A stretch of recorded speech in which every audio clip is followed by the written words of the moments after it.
Ahora vamos a hablar sobre el ingeniero y el arquitecto en la obra. El artículo 10.1 de la Ley de Contratación del Estado dispone que la entidad debe supervisar el proceso de contratación en todos sus niveles,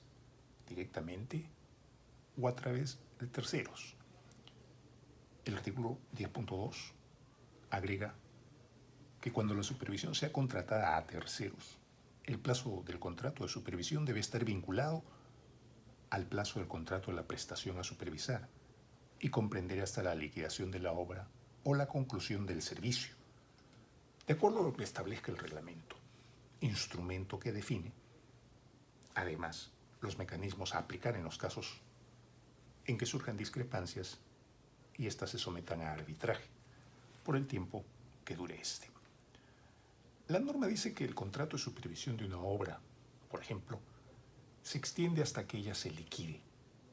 No dice con esa misma precisión cuándo se inicia. Se limita a consignar que ambos plazos deben estar vinculados. ¿Qué debe entenderse por eso? ¿Que empiezan juntos? ¿Que el supervisor se selecciona primero para que después participe en la elección del contratista ejecutor de la obra? Por de pronto, a favor de esta tesis, el artículo 176.1 del reglamento, aprobado mediante Decreto Supremo 344-2018 EF, anota como la primera de las condiciones para que se inicie el plazo de ejecución que la entidad notifique al contratista quién es el inspector o supervisor según corresponda. Ello no obstante, en el artículo 10.3 de la ley se estipula que para iniciar la ejecución de una obra que requiera supervisión puede designarse un inspector o un equipo de inspectores. El artículo 176.2 del reglamento advierte que esta alternativa opera mientras se selecciona al supervisor y siempre que el monto de la valorización acumulada no supere el límite establecido en la Ley de Presupuesto del Sector Público para hacer una obra sin supervisión,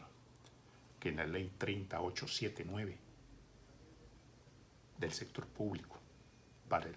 año 2019 es por debajo de los 4.300.000 soles, monto que se mantiene inalterable desde el año 2011. La valla que ha levantado el reglamento no parece estar diseñada para evitar la convocatoria de los procedimientos que la legislación prevé, ni para dejar de contratar supervisores, porque si la valorización acumulada se va a calcular sobre la base de las remuneraciones de esos inspectores provisionales, muy probablemente nunca se llegue a ese límite, con lo que alguna entidad perversa podría terminar sacándole la vuelta a la propia norma, haciendo el trabajo con su propio personal y petardeando el procedimiento de selección en lugar de contratar a un supervisor independiente en garantía de una más eficaz supervisión o control especializado de toda clase de construcciones. El artículo 186.1 del reglamento refiere que durante la ejecución de la obra se cuenta de modo permanente y directo con un inspector o con un supervisor. Añade que está prohibida la existencia de ambos en una misma obra. A continuación define al inspector como un profesional al servicio de la entidad expresamente designado por esta, mientras que el supervisor es una persona natural o jurídica especialmente contratada para dicho fin. Si es una persona jurídica, esta debe designar a una persona natural como supervisor permanente de la obra. El artículo 186.2 señala que el inspector y el supervisor deben cumplir cuando menos con las exigencias y calificaciones profesionales que se le exigen al residente de la obra, reiterando que es obligatorio contratar a un supervisor cuando el valor de la obra a ejecutar sea igual o mayor al ya citado monto establecido en la Ley Anual de Presupuesto del Sector Público. El artículo 186.3 le impide prestar servicios en más de una obra a la vez al supervisor de una obra, a la persona natural que actúa como tal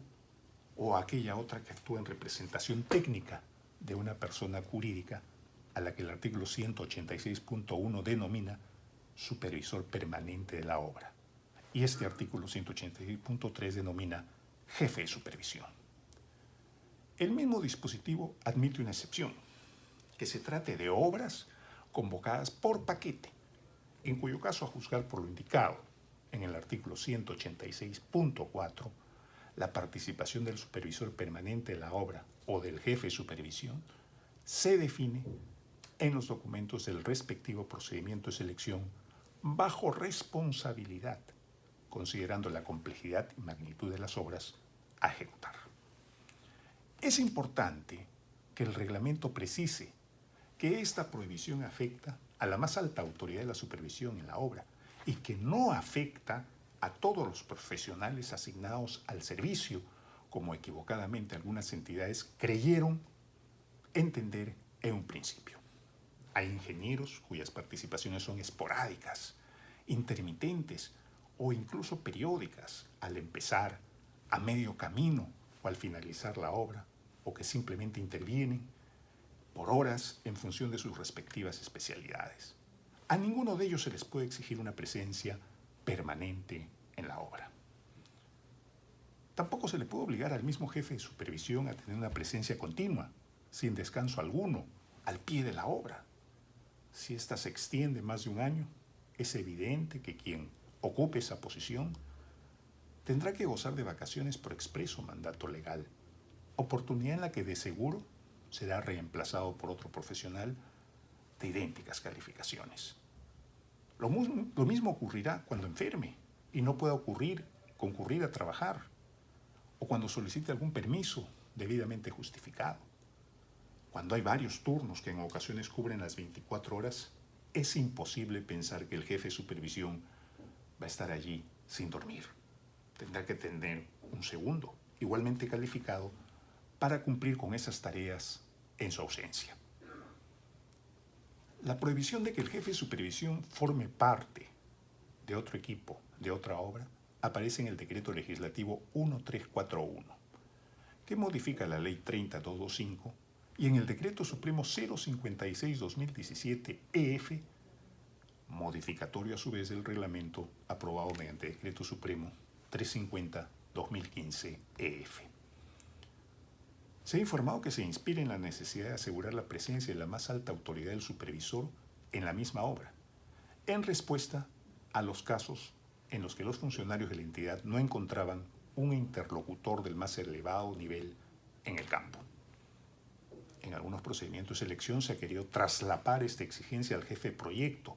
que el artículo 188.1 del reglamento ha reconocido como responsable técnico del proceso de elaboración del expediente técnico, que, empero, no está facultado para pactar modificaciones al contrato.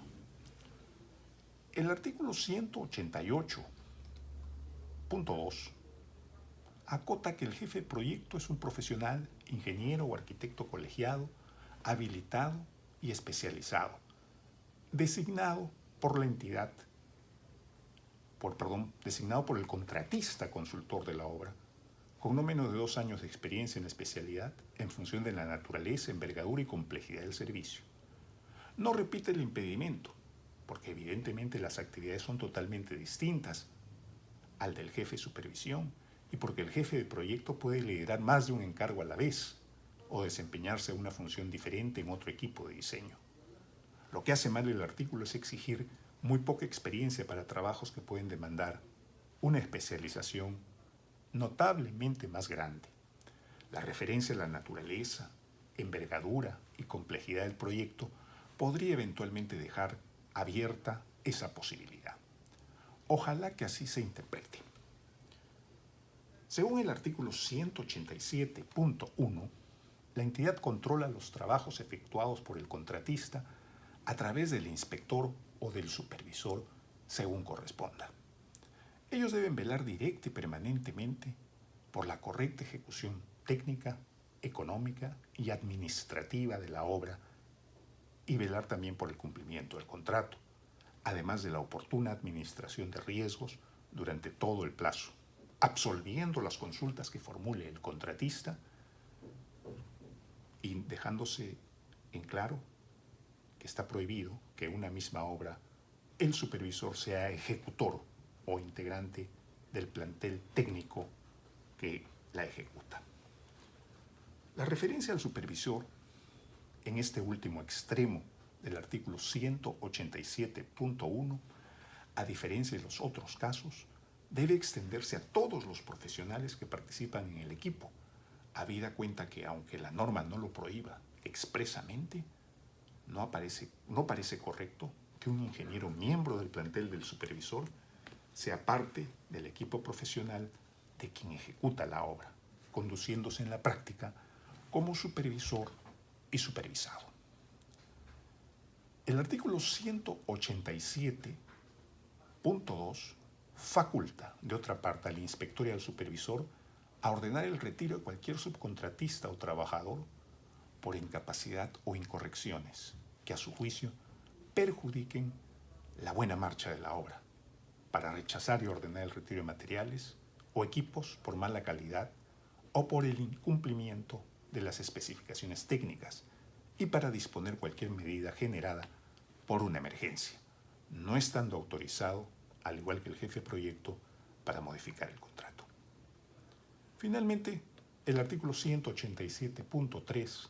obliga al contratista, se entiende, ejecutor de la obra, a darle al inspector o al supervisor las facilidades para el cumplimiento de su función, las cuales están estrictamente relacionadas con esta. Con frecuencia, es preferible que estas facilidades estén debidamente identificadas en las bases del procedimiento, pues se prestan a diversas interpretaciones y pueden ser el germen de malas prácticas, cuando no de sobornos encubiertos. Un mal contratista podría encontrarse tentado a darle a un supervisor alojamiento, alimentación, vehículos, campamentos, que este último ha cotizado por debajo de sus costos reales con el objeto de asegurarse la adjudicación del servicio, a cambio de que le apruebe valorizaciones inexactas o le permita colocar menos concreto y menos fierro en la obra, o peor aún, menos personal o personal de calificaciones inferiores a las exigidas, amparados por algunas disposiciones que se prestan para ese contubernio, que solo se evita consignando muy puntualmente las necesidades que el contratista ejecutor debe contractualmente proporcionarle a su supervisor. Hasta hace no hace mucho, la legislación establecía que la supervisión no podía superar el 10% del monto de la respectiva obra.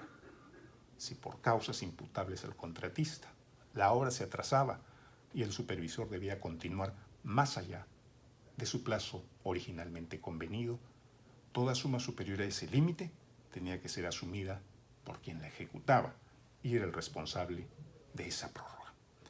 Como el precepto estaba incorporado en la norma, no había forma de pretender aplicarlo a cambio de beneficios impropios e ilegales, que siempre hay que perseguir con todo el peso de la ley. Muchas gracias.